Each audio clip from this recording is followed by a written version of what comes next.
जो बताया जाता है, मार्क्सिस्ट हिस्टोरियन सबको बताते हैं। अंबेडकर साहब का किस्सा बताता हूँ। वो निज़ाम के टाइम पे दौलताबाद फोर्ट गए थे हैदराबाद में। अब रास्ते में होता ना, वॉक करके गए तो फोर्ट के बाद टैंक था, पानी भरा हुआ था कि थोड़ा अपने मुँह हाथ धो लिए फ्रेश होने के लिए। एक मोमडन आया, उसने देख लिया। वो बोल रहा कि इन डेढ़ों ने पानी को पॉल्यूट कर दिया। डेढ़ मतलब untouchable. These untouchables have polluted our water.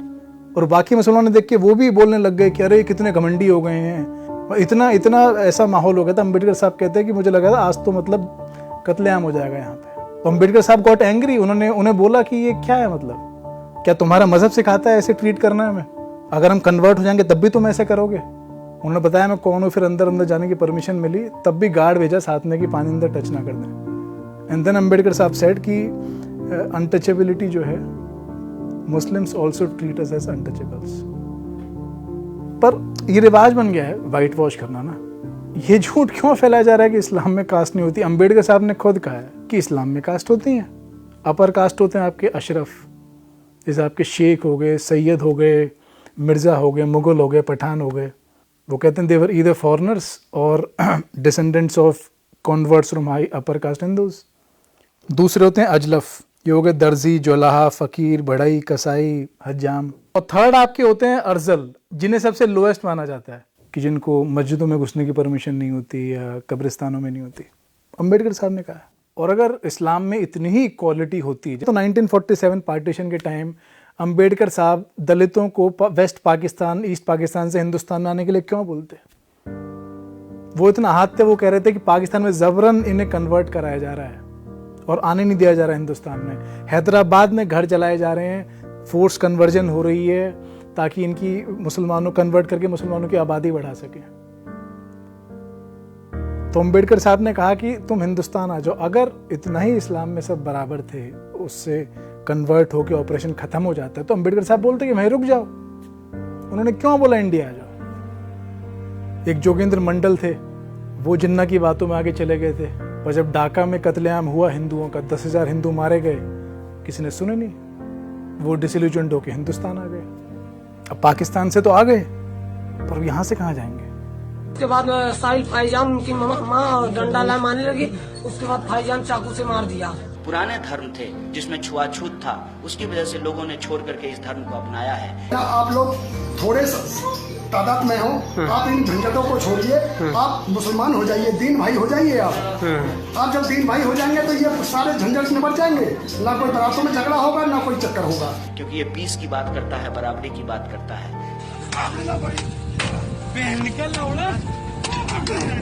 मस्जिद में जो है ऊंच नीच नहीं होता है। बहुत बड़ा हिंदी हो तेरी माँ का चोदो चमार। इस आधार पे हम इस धर्म को अपनाए हैं, इसको छोड़ करके हम नहीं जाएंगे। और आज आपके सामने अनेकों किस्से हैं जहाँ पे दलितों को इस्लाम कबूल करने के लिए ऑपरेस कराया जा रहा है। एक आपका तमिलनाडु का किस्सा है, रामलिंगा करके दलित आदमी था। वहाँ पे उसके इलाके में लोग कन्वर्ट कराने के लिए आए इस्लाम में दलितों को, उसने अपोज करा। எங்க நட்டுறாங்க? நான் இந்த மனையை வந்து எங்க அண்ணா விட்டு மனை தான் நான் வாங்கி தரேன். இந்த கிறிஸ்தவ தெருல என்னால உங்களுக்கு நான் முஸ்லீமுக்கு வீடு வாங்கி தரேன். உங்க தெருவில் எனக்கு ஒரு வீடு वांगी கொடுங்க பார்க்கலாம்। तो उसको मार दिया गया।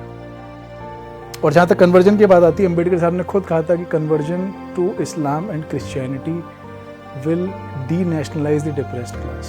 उन्होंने मना करा था कि आप कन्वर्ट करना है तो इस्लाम क्रिश्चियनिटी मत लो, करना है तो सिखिज्म में कर लो। That will be in the interest of the country.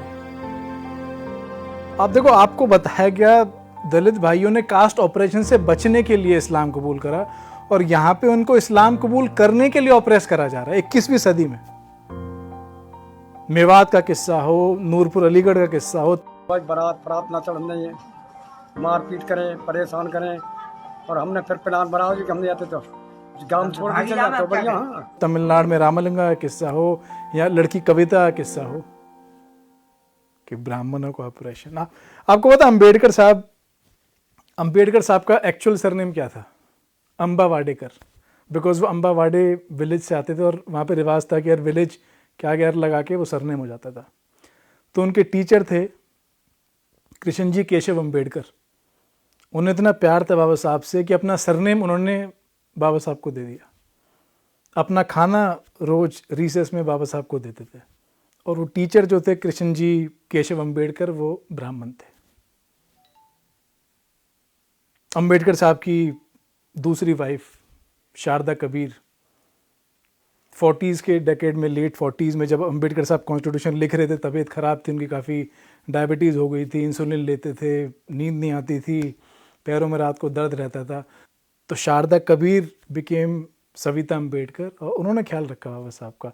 Sharda Kabir Saraswat ब्राह्मण थी। अंबेडकर साहब जब हाई स्कूल में थे, अर्जुन केलुस्कर थे, उन्होंने बुद्ध पे किताब दी थी अंबेडकर साहब को। और maybe I think that is one of the influence कि अंबेडकर साहब ने जब कन्वर्ट करने की सोची फाइनली, तो फिर वो बुद्धिस्ट बने towards the end of his life. Arjun Keluskar जो थे वो भी ब्राह्मण थे। तो जिस आदमी ने बाबा साहब को अपना सरनेम दिया वो ब्राह्मण, जिस लेडी ने उनकी लाइफ के एंड टाइम में ख्याल रखा वो सारस्वत ब्राह्मण, जिस आदमी ने उन्होंने बुद्ध पे किताब दी वो ब्राह्मण, और आज गाली किसे दी जाती है। अब देखो, इस्लामिस्ट लोग जो हैं उनके लिए तो सारे नॉन बिलीवर काफिर हैं, उनका तो काम ही कन्वर्ट कराना है। बाकायदा तबलीगी जमात बना रखी है कन्वर्ट कराने के लिए।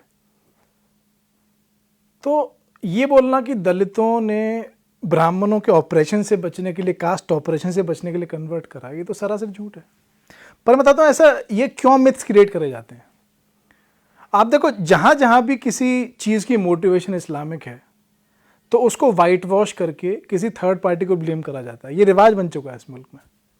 अब कश्मीर का एग्जांपल लो। कश्मीर में अपने मुंह से, जब उन्होंने कश्मीरी पंडित निकाले, अपने मुंह से क्या नारे लग रहे थे, निज़ाम मुस्तफ़ा, दिल में अल्लाह का खौफ, हाथ में कैलशनिकोव, एक हाथ में राइफल, दूसरे हाथ में कुरान।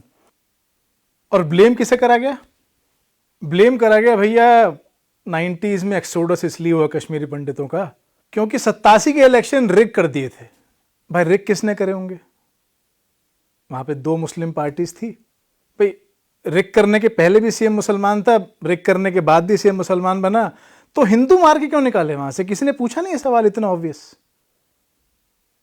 भाई रिगिंग से हिंदू से क्या बेनिफिट हुआ वहां पे? फिर निकाल दिए। उसके बाद जगमोहन गवर्नर भेजा, उसको बोलने लग गया कि जब Jagmohan is to be blamed for exodus. फिर आर्मी गई, अफस्पा लगा बचाने के लिए जो बचे कुछ जो हिंदू थे वहां पे टेररिस्ट को काबू में करने के लिए, तो अब इंडियन आर्मी को ब्लेम करते हैं। और ये तब है जब वहां पे टेररिस्ट के नारे बाकायदा डॉक्यूमेंटेड हैं। उसके बाद इतनी वाइट वॉशिंग है कि रूट मोटिवेशन से आपको हटा के थर्ड पार्टीज को ब्लेम कर दिया जाता है। कभी इंडियन आर्मी, कभी जगमोहन, कभी इलेक्शन रिग हो गए, कभी कुछ हो गया। आज भी जो आतंकवादी में पकड़े जाते हैं उनसे पूछो आप किस चीज के लिए लड़ रहे हो, वो बोलते हैं हम इस्लाम के लिए लड़ रहे हैं। मजहब के लिए? हाँ, इस्लाम के लिए। इस्लाम के लिए लड़ रहे थे, कश्मीर के लिए लड़ रहे थे? इस्लाम के लिए। और आपको बताया क्या गया? कश्मीरियत है, ये लैक ऑफ एजुकेशन से रेडिकलाइज हो गए, जॉब नहीं है इसलिए रेडिकलाइज हो गए। किसी ने तो ब्राह्मणों को ही ब्लेम कर दिया, कश्मीरी पंडितों को अपने एक्सोडस के लिए बरखदत ने ब्लेम कर दिया। The sharp economic disparity between the Pandits and the poor Muslim majority was one of the earliest reasons for popular discontent in the state. तो आप देखो, अगर इतनी नफरत है ब्राह्मणों से कि उनका कत्लेआम होता है, उसके लिए भी उनको ही ब्लेम कर दिया जाता है, तो दलित भाइयों के साथ जो उनका कन्वर्जन हुआ फोर्स्ड, उसके लिए उन्हें ब्लेम करते कौन सी बड़ी बात है? और कश्मीर जो हमारे सामने घटा है उसको इन लोगों ने वाइट वॉश करने की जरूरत करी। तो मेडिवल इंडिया में इस्लामिक इन्वेडर्स के टाइम जो हुआ होगा उस समय तो उन्होंने क्या पुताई लीपा पुताई करे हुई, you can only imagine. West Bengal में तो बाकायदा सर्कुलर निकाले इन्होंने 1989 में कि एजुकेशन में से कैसे वाइट वॉश करें इस्लामिक इन्वेडर्स के क्राइम्स। वहां बाकायदा इंस्ट्रक्शंस थी कि मुस्लिम rule should not attract any criticism, destruction of temples bye Muslim rulers and invaders should not be mentioned. बाकायदा इंस्ट्रक्शंस थी। तो अगर आप मुस्लिम रूलर्स ने जो फोर्स्ड कन्वर्जन करी उसको वाइट वॉश करोगे स्कूल बुक से, तो वो कन्वर्जन्स किस कारण हुई उसका ब्लेम किसी और के सर तो चढ़ाओगे। और दलित भाइयों की कन्वर्जन एक मैटर है। सबसे बड़ी कन्वर्जन जो इस मुल्क में हुई, इस देश में हुई, वो इस देश की हुई। Parts of India were converted into Pakistan. उसका ब्लेम किसको दिया गया? कि ब्रिटिशर्स की डिवाइड एंड रूल पॉलिसी थी। और अभी 1946 में जब प्रोविंशियल इलेक्शंस हुए थे तो जिन्ना को क्या वोट ब्रिटिशर्स ने डाली थी?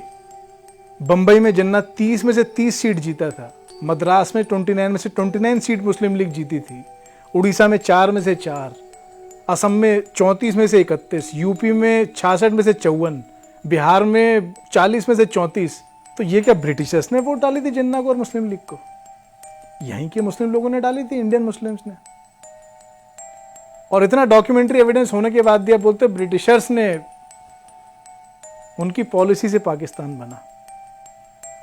खैर इसको हम डिटेल में एक्सप्लोर करेंगे नेक्स्ट एपिसोड में।